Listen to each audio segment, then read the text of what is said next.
En las sombrías galerías donde la historia se tuerce en leyenda y el poder absoluto se pudre en la demencia, pocos nombres resuenan con la disonancia macabra de Erzsébet Báthory, la condesa sangrienta. Su muerte, un hito silencioso en una cripta sellada, no fue el final de una vida, sino el oscuro principio de un mito que devoraría siglos, una historia susurrada de crueldad inimaginable, de inocencia profanada y, sobre todo, de sangre. Se cuenta que sus víctimas, cientos de ellas, encontraron su fin en los calabozos de su castillo, sus gritos ahogados en la gélida soledad de las mazmorras húngaras, mientras la condesa, obsesionada con una juventud inalcanzable, se sumergía en bañeras rebosantes de su vital esencia. Pero, ¿es esta imagen, grabada a fuego en el inconsciente colectivo, la verdad inalterada? ¿Fue Erzsébet Báthory una depredadora sobrenatural o la víctima de una maquinaria política y una ambición desmedida, un chivo expiatorio cuyo nombre fue salpicado de sangre para beneficio de otros? La línea entre el hecho y la ficción se difumina en los anales de su vida, una existencia tan opulenta como despiadada, tan privilegiada como, quizás, profundamente perturbada. Esta no es una simple crónica de un deceso real.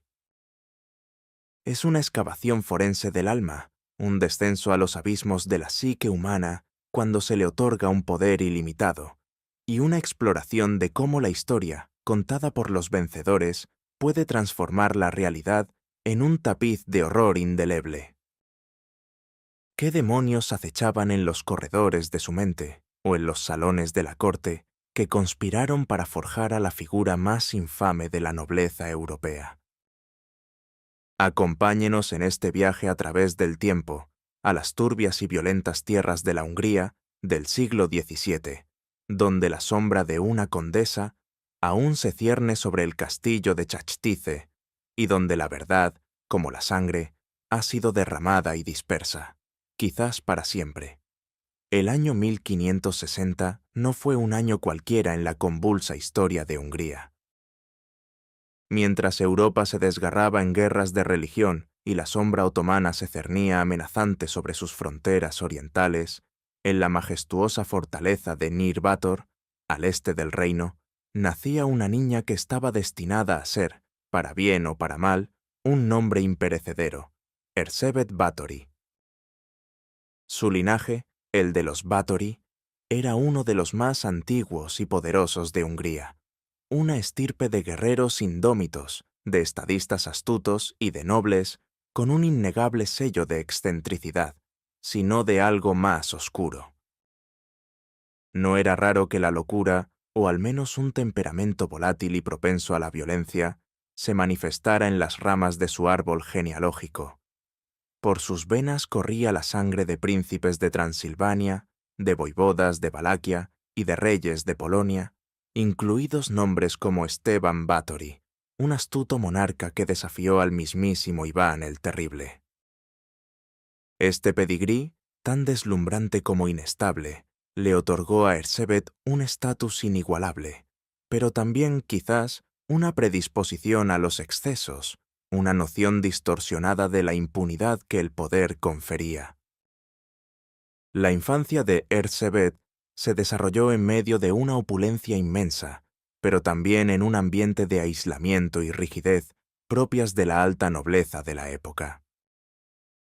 Sus primeros años estuvieron marcados por una educación esmerada, supervisada por tutores privados que le inculcaron el dominio de varias lenguas, latín, alemán, griego y, por supuesto, húngaro, y la familiarizaron con las artes de la administración de vastos dominios. Se esperaba de ella no solo que fuera una dama culta, sino una gerente eficiente, capaz de supervisar decenas de pueblos y miles de siervos. Pero más allá de los libros y las lecciones de protocolo, la vida en la nobleza húngara de aquel entonces estaba impregnada de una brutalidad inherente. La justicia feudal era swift y a menudo cruel. El castigo corporal a los siervos, incluso la tortura, no solo era aceptado, sino considerado una prerrogativa legítima del señor. Erzsébet creció viendo a sus parientes ejercer esta autoridad sin miramientos, un ambiente donde la compasión era una debilidad y la mano dura, una virtud. Se rumoreaba, aunque sin pruebas concretas, que la joven Erzsébet sufría de ataques epilépticos, una condición entonces mal entendida y a menudo asociada con la posesión demoníaca o la debilidad moral, que podría haber contribuido a un temperamento volátil y a una percepción distorsionada de la realidad. Esta posibilidad, aunque especulativa, añade una capa de complejidad a su futura crueldad. ¿Era una mente enferma o simplemente una mente normal para los estándares brutales de su tiempo, llevada al extremo? El contexto político-social de la Hungría del siglo XVI era un polvorín. El reino estaba fragmentado, dividido entre el Imperio Otomano al sur y el Imperio de los Habsburgo al oeste. La amenaza constante de las incursiones turcas había forjado una aristocracia guerrera, acostumbrada a la batalla y a la defensa férrea de sus tierras. La vida era precaria para la mayoría. Las enfermedades, las hambrunas y la guerra eran compañeras constantes. En este paisaje de tensión y violencia endémica, los grandes terratenientes como los Báthory operaban casi como reyes en sus propios feudos, con ejércitos privados y una autoridad casi ilimitada sobre sus campesinos y pequeños nobles vasallos. Las creencias populares estaban profundamente arraigadas en la superstición, el miedo a la brujería y a los poderes ocultos. Era una época donde lo inexplicable se atribuía a fuerzas sobrenaturales, donde la línea entre la piedad y la hechicería era difusa, y donde un acto de crueldad podía interpretarse como una manifestación de maldad intrínseca o, para algunos, una forma de justicia divina. A los 11 años, en un movimiento estratégico para consolidar alianzas y poder territorial, Erzsébet fue prometida en matrimonio a Ferenc Nadasdy, un joven noble igualmente poderoso, conocido por su habilidad militar y su ferocidad en combate, apodado el héroe negro de Hungría. Era una unión concertada, desprovista de romance en el sentido moderno, pero inmensamente significativa en términos de influencia dinástica. La boda, una de las más suntuosas de la época, se celebró en 1575, cuando Erzsébet tenía 15 años. Como parte de la dote, Nadasdy recibió el castillo de Chachtice, una fortaleza imponente y aislada en los Cárpatos menores, que se convertiría en el escenario principal de los horrores que se le atribuirían. Nadasdy era un señor de la guerra, a menudo ausente en los campos de batalla contra los turcos, lo que dejó a Erzsébet al frente de la administración de sus vastas propiedades. Durante sus prolongadas ausencias, Erzsébet, una mujer joven y de fuerte carácter, asumió el control con una mano firme. Gestionaba las finanzas, supervisaba los cultivos, resolvía disputas locales y ejercía la justicia señorial, a menudo con una autoridad que incluso sobrepasaba la de muchos hombres de su tiempo. Este ascenso al poder, no por herencia directa sino por la delegación de su esposo, la imbuyó de una independencia y un sentido de omnipotencia que pocos nobles femeninos de su era conocieron. Era, en esencia, una monarca en su propio dominio, un poder que nadie, salvo quizás el emperador rey mismo, podía disputar. Pero, ¿cómo una mujer, nacida en la cuna del privilegio y dotada de una inteligencia aguda, pudo deslizarse tan profundamente en una oscuridad que aún hoy nos horroriza? ¿Qué catalizó esta transformación, o más bien, esta revelación de una depravación que trascendía las normas de su brutal época y la proyectó a la inmortalidad como la figura más infame de la realeza europea? La respuesta, como el filo de una daga, es compleja y multifacética. El castillo de Chachtice, un nido de águilas construido sobre un afloramiento rocoso, era el escenario perfecto para el drama que se desplegaría. Sus gruesos muros de piedra, levantados en el siglo XIII, parecían absorber la luz y el sonido, creando una atmósfera de aislamiento y secreto. Mientras Ferenc Nadasdi se cubría de gloria en las batallas, consolidando su reputación como el héroe negro, Erzsébet, en Chaktiche, comenzaba a desarrollar su propio y mucho más oscuro legado. Al principio, los incidentes eran menores, o al menos se consideraban dentro de los límites de la brutal disciplina feudal. Siervas que cometían errores triviales eran azotadas, una práctica común. Sin embargo, con el tiempo, la severidad de los castigos de Erzsébet comenzó a exceder lo esperado, incluso para los estándares bárbaros del siglo XVII. Los latigazos se volvieron más frecuentes y más violentos. Las quejas de los aldeanos comenzaron a ser más insistentes, aunque siempre en voz baja, temerosos de la represalia de la formidable condesa. La verdadera espiral descendente, si hemos de creer los relatos, comenzó tras la muerte de Ferenc Nadasdi en 1604. El héroe negro había sido, para algunos historiadores, una fuerza moderadora en la vida de Erzsébet. Su autoridad y su reputación, combinadas con sus prolongadas ausencias en campaña, quizás le daban a Erzsébet un cierto grado de estructura y, paradójicamente, de control sobre sus impulsos. Al enviudar, Erzsébet se encontró en la cúspide de su poder. Era una de las mujeres más ricas y poderosas de Hungría, señora de vastas propiedades, con una libertad que la mayoría de los hombres de su época solo podían soñar. Sin el contrapeso de su marido, sin nadie que realmente se atreviera a desafiarla dentro de su propio dominio, sus inclinaciones más oscuras, si existían, encontraron un terreno fértil para florecer sin restricciones.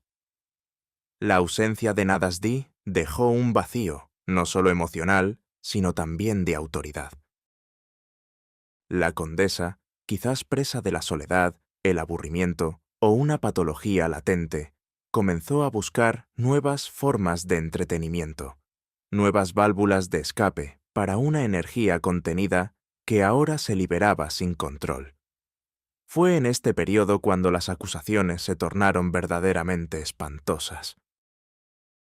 Ya no eran solo castigos corporales, los métodos se volvieron cada vez más retorcidos y mortales. Las víctimas, predominantemente jóvenes sirvientas de las aldeas circundantes, atraídas al castillo con promesas de trabajo bien remunerado, comenzaron a desaparecer. Se hablaba de maestras de la casa, que eran traídas para enseñar a las muchachas, pero que en realidad eran cómplices en las atrocidades. Las historias susurraban sobre agujas clavadas bajo las uñas, de muchachas sumergidas en agua helada hasta la congelación, de otras que eran quemadas con hierros candentes o desnudadas y cubiertas de miel para ser atacadas por insectos. La tortura, según los testimonios, era sistemática y prolongada, diseñada no para obtener información, sino para infligir el máximo sufrimiento, quizás para saciar una sed de poder, o una perversa curiosidad, o una retorcida búsqueda de algo inasible. La leyenda más infame, y la que cimentó su sobrenombre de Condesa Sangrienta, se centraba en su obsesión por la juventud y la belleza. Se dice que un día, mientras golpeaba a una sirvienta, la sangre de la muchacha salpicó su mano. Al retirar la sangre, Erzsébet notó que su piel en ese punto parecía más suave, más joven. Este incidente, sea real o apócrifo, marcó el supuesto punto de inflexión. A partir de entonces, según la leyenda, creyó que la sangre de las jóvenes vírgenes era el elixir de la eterna juventud. Esto llevó a las historias de baños de sangre, de drenar la vida de sus víctimas para preservarse. Esta narrativa es la que más ha perdurado en la cultura popular, pero es también la más debatida por los historiadores.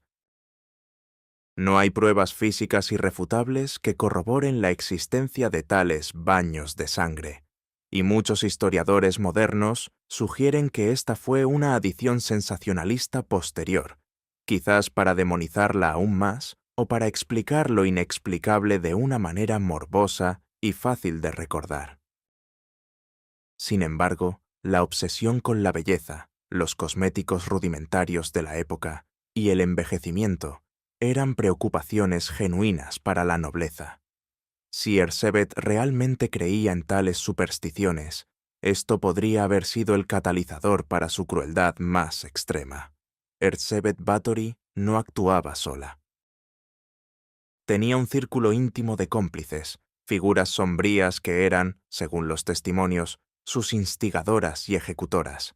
Entre ellas destacaban Dorotia Sentes, conocida como Dorco, Ilona Jo, su ama de llaves, Katarina Benicá, una criada anciana, y un enano deforme llamado Fico, su mensajero.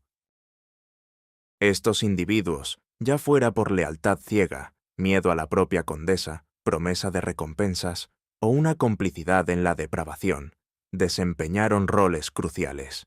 Eran los reclutadores de víctimas, los guardianes de los calabozos y, a menudo, los verdugos. Sus motivaciones siguen siendo un misterio. ¿Eran meros peones o compartían una psique torcida con su señora? Sus confesiones, obtenidas bajo tortura, serían fundamentales para la acusación contra Báthory, pero su validez es, por supuesto, altamente cuestionable. A medida que los años pasaban, las desapariciones de muchachas de las aldeas vecinas al castillo de Chachtice, así como de Sarbar y otros dominios de Erzsébet, se volvieron demasiado numerosas para ignorar. Los rumores, antes susurros aterradores, comenzaron a adquirir un volumen insostenible. Las familias de las víctimas, aterrorizadas y sin poder, temían denunciar a la condesa, una figura intocable en su dominio. Los pocos que se atrevían a balbucear quejas eran rápidamente silenciados o desaparecían ellos mismos. La condesa había cultivado un aura de terror tan palpable que ni los sacerdotes locales se atrevían a intervenir. Algunos incluso, según se decía, eran sobornados para guardar silencio sobre los hados cadáveres. La burocracia feudal, lenta y pesada, también jugó a favor de Báthory. Para procesar a un magnate de su estatura, se requería la intervención de las más altas autoridades del reino, y nadie en la corte, ni el emperador, ni el palatino, deseaba enfrentarse a la poderosa familia Báthory, que tenía vastas conexiones y una influencia política significativa. ¿Por qué, entonces, tras años de horrores velados, la maquinaria de la justicia finalmente se puso en marcha contra ella? La respuesta no reside solo en la magnitud de sus crímenes, sino en una compleja telaraña de intereses políticos, económicos y dinásticos que se tejió implacablemente a su alrededor. La sangre que supuestamente la obsesionaba no era solo de sus víctimas, sino la de una aristocracia en declive, forzada a ceder ante la presión de la corona y de las ambiciones de sus propios parientes. El silencio de los siglos que siguió a los horrores de Chachtice fue finalmente roto por los ecos de las crecientes quejas que, lentamente, inexorablemente, comenzaron a ascender por los escalafones del poder. Los rumores, antes meros susurros atemorizados entre campesinos, llegaron a oídos de la corte imperial en Viena y, lo que era más importante, a la corte real en Praga, donde residía el rey Matías II de Hungría, también emperador del Sacro Imperio Romano Germánico. La situación era delicada. Erzsébet Báthory no era una criminal común, era una de las figuras más influyentes y ricas del reino, un miembro de la élite de magnates que controlaban vastas extensiones de tierra y ostentaban un poder casi absoluto. Enjuiciarla públicamente, y más aún, ejecutarla, hubiera sido un terremoto político, una afrenta imperdonable a la autonomía de la nobleza húngara, ya de por sí recelosa del poder central de los Habsburgo. Además, la familia Báthory contaba con aliados poderosos y era una pieza clave en el frágil equilibrio de poder. Sin embargo, las quejas se multiplicaban y se volvían cada vez más específicas. Un clérigo luterano, István Magyari, había comenzado a denunciar las atrocidades desde el púlpito en 1602, aunque sin nombrar directamente a la condesa. Otros clérigos, más valientes o más desesperados, empezaron a documentar las desapariciones y los testimonios de aquellos que habían logrado escapar de Chasztyce o de los parientes de las víctimas. Estas denuncias finalmente llegaron a György Thurzó, el influyente palatino de Hungría, el cargo más alto en el reino después del rey, y un primo de Erzsébet. Thurzó era un hombre astuto y ambicioso, que navegaba por las intrincadas corrientes de la política húngara con maestría. Inicialmente, su lealtad familiar y su pragmatismo político lo hicieron dudar en actuar directamente contra la condesa, pero la presión crecía, no solo desde abajo, sino también desde arriba. El emperador Matías, siempre necesitado de fondos para sus guerras contra los otomanos y buscando consolidar su autoridad sobre los nobles semi-independientes, vio en el caso Báthory una oportunidad. Las vastas propiedades de la condesa eran un tesoro que bien podría servir para financiar el tesoro real. La investigación, liderada por Thurzó, fue un proceso metódico y secreto, diseñado para reunir pruebas contundentes sin alertar a Erzsébet ni a sus poderosos aliados. Desde 1609 hasta 1610, Thurzó envió a varios de sus hombres de confianza, incluido el notario real András Keresztúry y el clérigo András Berenyi, a los dominios de Báthory para recabar testimonios. El miedo era palpable. La gente solo hablaba en susurros, en la oscuridad de la noche, temiendo las represalias. Pero la evidencia acumulada era abrumadora. Más de 300 testigos fueron interrogados, sus relatos detallando torturas sádicas, mutilaciones y asesinatos. Las confesiones de los cómplices de Erzsébet, Dorkó, Ilona Jó, Katarina Benicá y Fico fueron cruciales, aunque obtenidas bajo tortura, práctica habitual de la época que, sin embargo, pone en entredicho la fiabilidad total de sus declaraciones. Estos testimonios, grabados por los notarios de Thurzó, son la principal fuente de lo que sabemos, o creemos saber, sobre los crímenes de Erzsébet. Describen con escalofriante detalle cómo las muchachas eran desnudadas, quemadas con planchas calientes, congeladas en la nieve, apaleadas, o cómo se les clavaban agujas en los labios y en las uñas. Algunos de los cuerpos, según se dijo, fueron enterrados en el patio del castillo, otros arrojados a fosas comunes o a los campos circundantes. El número de víctimas variaba enormemente en los testimonios, desde unas pocas docenas hasta varios cientos, lo que sugiere una mezcla de hechos y exageraciones. Erzsébet, en su burbuja de poder y arrogancia, parecía ajena a la red que se tejía a su alrededor. Su deterioro, más que físico, era moral y psicológico. Se rumoreaba que, si bien siempre había sido una mujer de carácter fuerte y autoritario, con los años se había vuelto más irascible, más impaciente con la servidumbre, y sus ataques de ira eran cada vez más violentos y descontrolados. Su aislamiento en Chasztyce, combinada con su inmenso poder, había alimentado una megalomanía que la hacía creer invulnerable, por encima de la ley divina y humana. Las súplicas de sus hijos para que cambiara su comportamiento, si es que alguna vez se produjeron, cayeron en oídos sordos. La condesa parecía vivir en un mundo propio, donde sus deseos eran ley y la vida de sus siervos, un bien desechable. Era una mentalidad común en la nobleza feudal, pero llevada a un extremo de patología en su caso. El reloj inminente marcó su hora el 29 de diciembre de 1610. Palatino Turzó, habiendo reunido pruebas suficientes, o al menos lo que él consideraba suficiente, y con la bendición implícita del rey Matías, decidió actuar. Con una pequeña fuerza armada, Turzó se dirigió al castillo de Chachtitze. Lo que ocurrió exactamente a su llegada es objeto de debate. La leyenda, y algunos de los testimonios, afirman que Turzó encontró el castillo en un estado de horror, con cadáveres y muchachas moribundas esparcidas por los pasillos y los calabozos. Se describen escenas de pesadilla, con charcos de sangre y cuerpos mutilados que confirmaban los peores temores.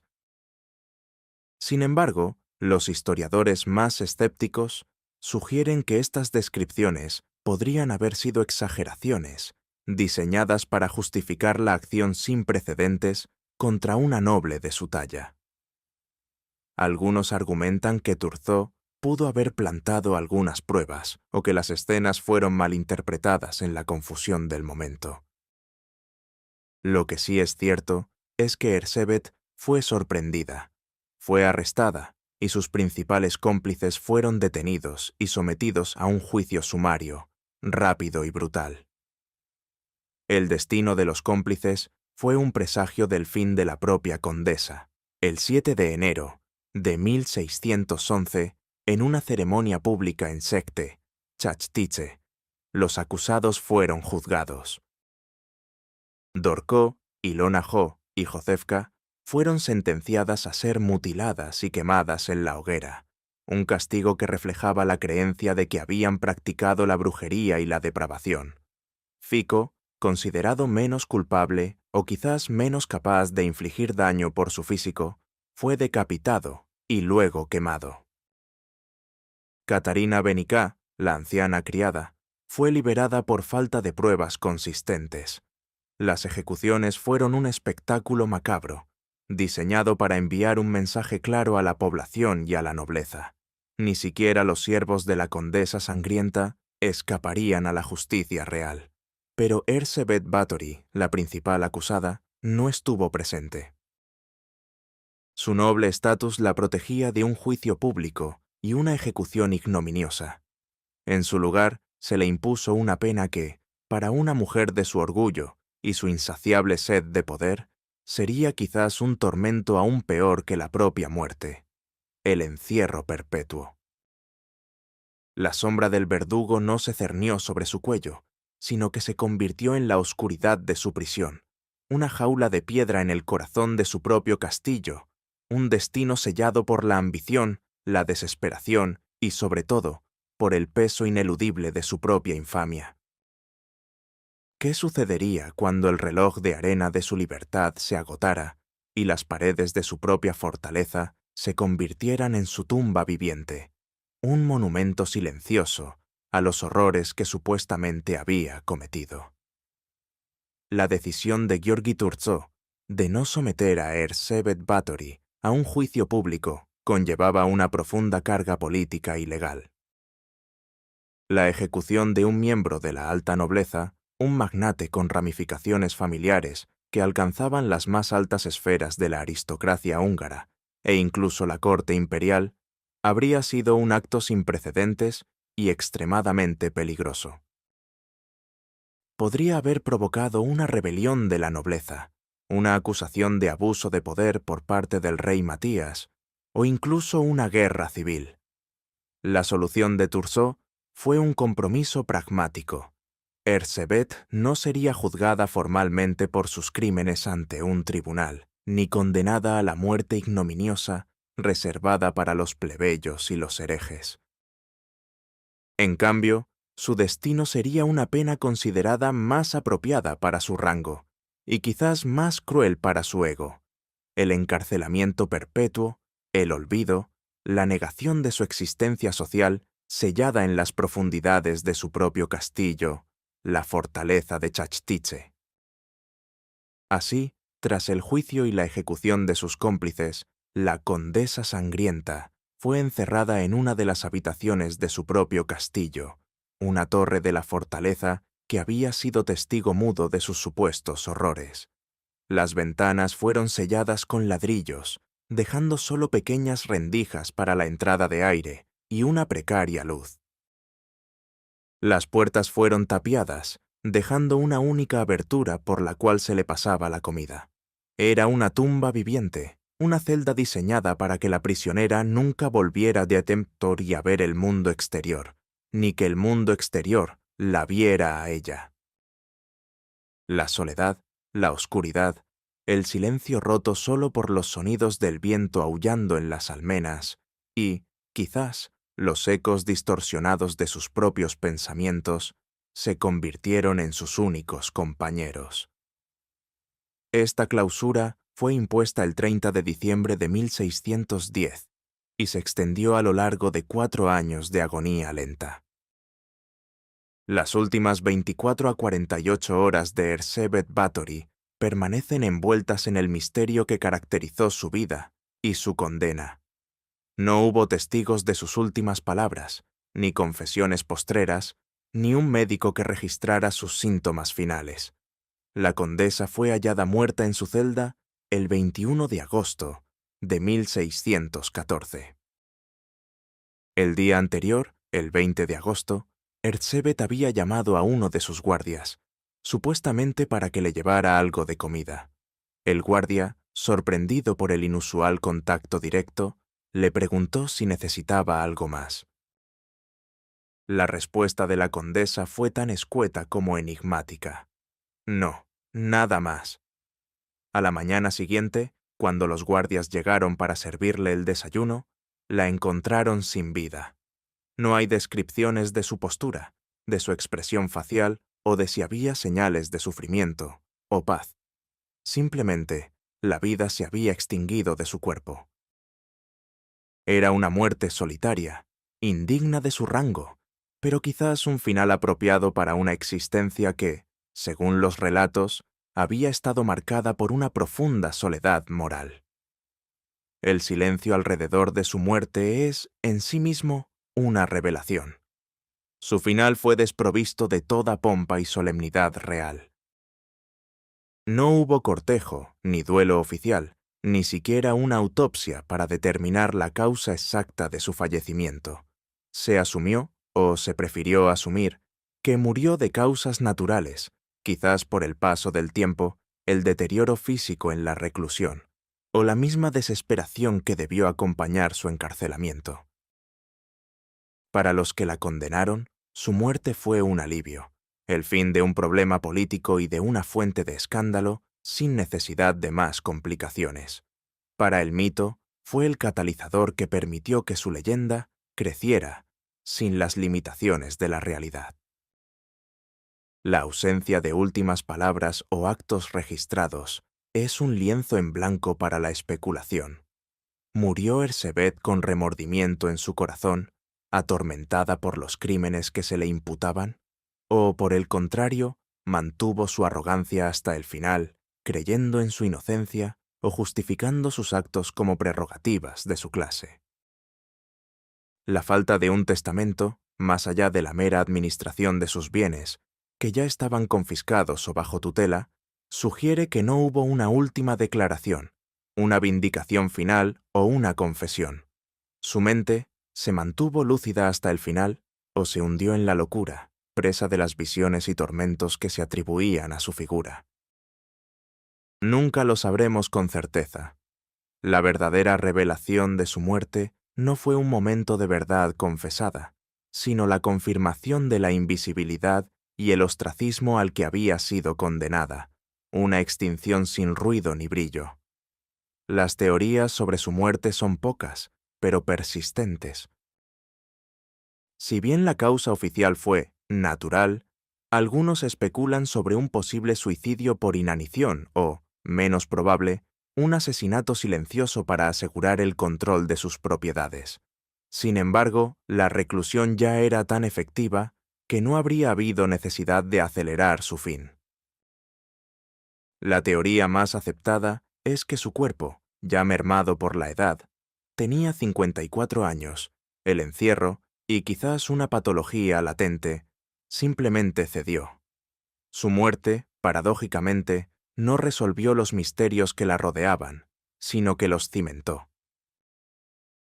Al no haber un juicio público, al no haber una confesión o una vindicación, la narrativa que se construyó sobre ella, la de la condesa sangrienta bañándose en la sangre de vírgenes, quedó incuestionada, libre de la complejidad de la verdad histórica y de los matices de una defensa. Su final fue el catalizador para que el mito devorara a la mujer, dejando tras de sí solo una silueta ominosa en la bruma del tiempo, y una pregunta sin respuesta que se cierne como un espectro sobre los muros de Chactiche. ¿Fue el horror de su muerte una justa retribución, o el último acto de una tragedia urdida por el poder, dejando tras de sí solo un eco de su terrible y sangrienta fama que se extendería por los siglos para fascinación y repulsión de las generaciones futuras? La noticia de la muerte de Erzsébet Báthory no fue anunciada con la pompa y el luto que acompañaban el deceso de un miembro de la alta nobleza. Fue, por el contrario, un evento silenciado, una nota al pie en los anales del poder que buscaba borrarla del mapa social y político. El cuerpo de la condesa, una vez símbolo de terror y opulencia, fue tratado con una celeridad y un desprecio que solo se reservaban para los parias. Hallada muerta en su celda el 21 de agosto de 1614, no hubo tiempo para ceremoniales o autopsias. Los guardias que descubrieron su cuerpo informaron de inmediato a las autoridades locales y, en última instancia, al palatino Turzo, quien, sin duda, sintió un alivio silencioso. El manejo de su cadáver fue un reflejo de su total excomunión social. A diferencia de otros nobles, cuyo embalsamamiento y preparación funeraria podían durar semanas, el cuerpo de Erzsébet fue dispuesto rápidamente. Inicialmente, se intentó enterrarla en la iglesia parroquial de Chactiche, un derecho consuetudinario de la nobleza. Sin embargo, los aldeanos, aterrorizados por su memoria y por los horrores que supuestamente había cometido, se negaron rotundamente a permitir que su cuerpo profanara Tierra Santa. Su tumba se habría convertido en un lugar de miedo, un recordatorio constante de la maldad que había albergado el castillo. Este rechazo público fue una humillación póstuma, una negación final de su estatus y su dignidad.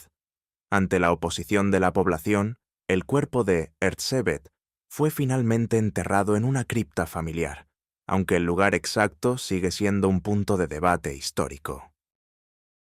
Algunos registros sugieren que fue sepultada en la propia iglesia del castillo de Chactiche, dentro del complejo amurallado, lejos de la vista de los aldeanos. Otros, sin embargo, indican que sus restos fueron trasladados posteriormente a la cripta de los Nadasdi en Exed, su ancestral hogar, junto a su marido, Ferenc. Esta incertidumbre sobre su lugar de descanso final añade una capa más al misterio que rodea su figura, sugiriendo que, incluso en la muerte, Erzsébet Báthory era una entidad demasiado perturbadora para ser contenida por un simple lugar de reposo. No se erigió ninguna tumba elaborada, ninguna placa conmemorativa que celebrara su linaje o su vida. Su muerte fue tratada como un suceso vergonzoso que debía ser olvidado lo antes posible.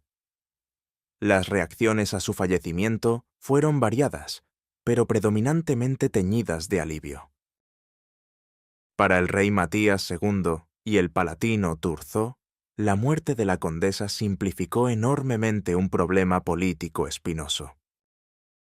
La eliminación de Erzsébet, sin un juicio público, significaba que se evitaba un cisma con la nobleza húngara, al mismo tiempo que se lograba el objetivo de neutralizar a una figura problemática y, crucialmente, de acceder a sus vastas posesiones. La confiscación de sus propiedades se llevó a cabo con una celeridad asombrosa.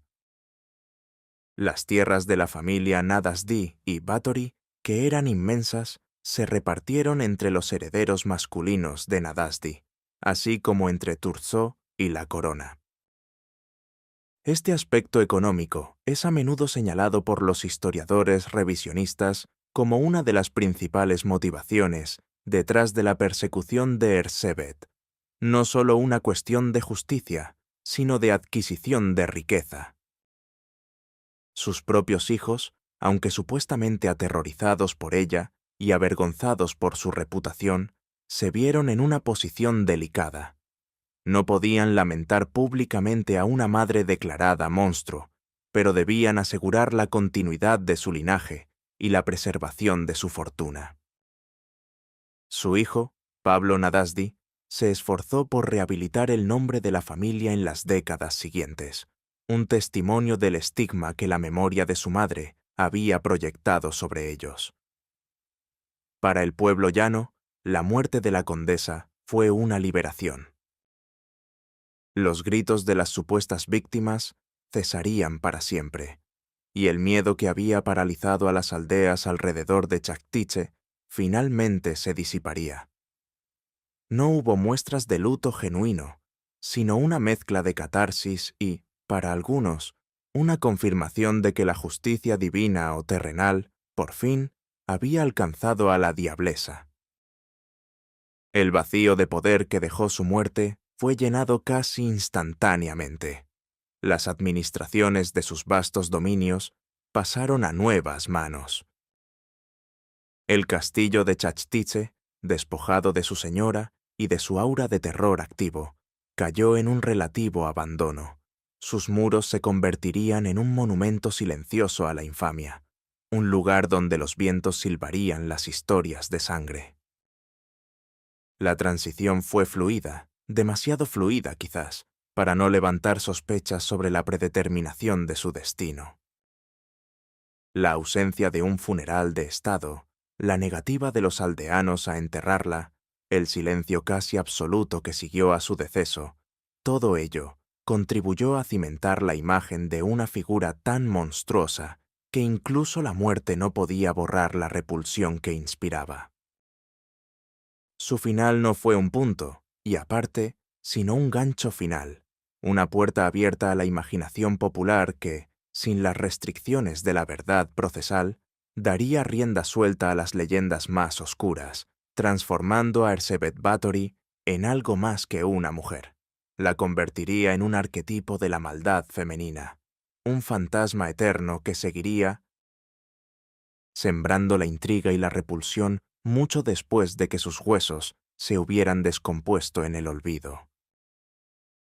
La gran incógnita que permanece es, ¿fue su leyenda una fabricación calculada, un arma política o un reflejo grotesco de una realidad demasiado horrorosa para ser creíble? La muerte de Erzsébet Báthory, lejos de marcar el fin de su historia, fue el umbral hacia su inmortalización como uno de los personajes más infames y enigmáticos de la historia europea.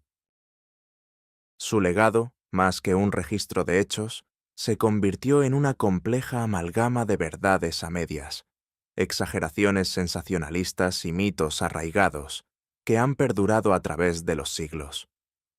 A corto plazo, su fallecimiento y la forma en que se manejó su caso tuvieron un impacto significativo en la política húngara. El emperador Matías y el palatino Thurzó lograron neutralizar a una poderosa figura noble sin desencadenar una revuelta aristocrática, sentando un precedente sobre cómo el poder central podía, en casos extremos, imponerse sobre la autonomía feudal. La confiscación de sus vastas propiedades, aunque algunas fueron eventualmente devueltas a sus herederos, fue un golpe financiero para la familia y un beneficio para la corona. El caso Báthory sirvió, quizás, como una advertencia silenciosa a otros magnates. Incluso los más intocables podían caer. A largo plazo, el impacto más profundo de Erzsébet Báthory reside en la construcción de su leyenda. Despojada de un juicio público que pudiera haber aportado claridad y una versión oficial de los hechos, su historia quedó a merced de los rumores, los testimonios obtenidos bajo tortura y, crucialmente, de la imaginación popular y de los cronistas posteriores.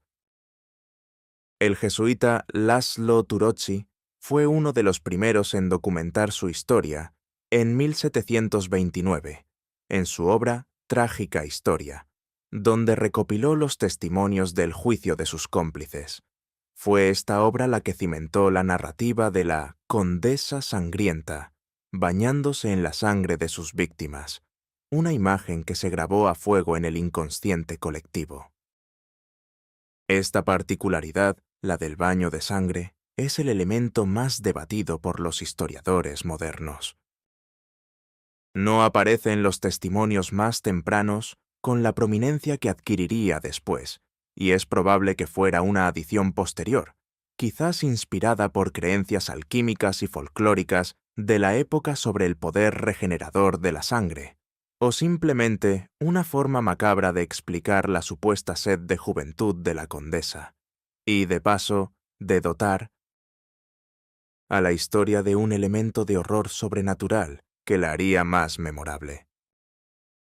La leyenda de Bathory fue posteriormente popularizada por escritores del romanticismo gótico y del siglo XX, quienes la elevaron al estatus de vampira, precursora de figuras como Drácula, o simplemente una encarnación del mal absoluto. Su figura se convirtió en el arquetipo de la mujer monstruosa, una femme fatale, que utilizaba su poder y su perversión para satisfacer sus más oscuros deseos. La lección moral que emerge del caso Bathory es tan compleja como la propia figura. Por un lado, es una reflexión sobre la corrupción inherente al poder absoluto, la facilidad con la que la impunidad puede degenerar en tiranía y sadismo cuando no hay contrapesos ni límites. Su historia nos obliga a mirar a los rincones más oscuros de la psique humana, a contemplar la capacidad de un individuo para infligir un sufrimiento inimaginable. Por otro lado, también es una advertencia sobre la facilidad con la que la historia puede ser reescrita y deformada. ¿Cuánto de Erzsébet Bathory fue un monstruo genuino y cuánto fue una víctima de las intrigas políticas y las ambiciones económicas de su tiempo? Los revisionistas históricos argumentan que, si bien es probable que Erzsébet fuera una mujer cruel y violenta según los estándares actuales, aunque quizás no muy diferente de otros nobles de su época en su trato hacia los siervos, las acusaciones más extremas, especialmente las de los cientos de muertes y los baños de sangre, fueron exageradas, fabricadas para justificar su derrocamiento y la confiscación de sus bienes. La falta de un juicio formal, la tortura de los testigos y la conveniencia política de su condena son argumentos poderosos en esta línea de pensamiento. La verdadera tragedia, entonces, podría ser doble, la de las víctimas de su crueldad y la de una mujer cuyo nombre fue condenado a la inmortalidad como la encarnación del mal, quizás con una dosis de exageración que le quitó su humanidad, incluso la humanidad de su maldad. Así, Erzsébet Bathory, la condesa sangrienta, no murió realmente el 21 de agosto de 1614. Su espíritu, o al menos su leyenda, sigue habitando los salones de la historia y las criptas de la memoria colectiva. Nos obliga a confrontar no solo el horror de lo que pudo haber sido, sino también el poder de la narrativa, la maleabilidad de la verdad y la eterna fascinación humana por lo macabro y lo inexplicable. Su historia nos susurra desde las sombras un escalofriante recordatorio de que los monstruos, a menudo, son construcciones tanto de la realidad brutal como de la imaginación febril, sirviendo a propósitos que van más allá del simple relato de un asesinato. Y así, la pregunta final y persistente resuena en el silencio de los siglos. ¿Cuánto de la inmortal y horripilante leyenda de Erzsébet Báthory es el crudo testimonio de una depravación sin límites? ¿Y cuánto es, en última instancia, un reflejo de los juegos de poder de su época? Una oscura alegoría tejida con hilos de sangre y ambición que sigue cautivando y perturbando nuestra comprensión de la historia y de la naturaleza misma del mal?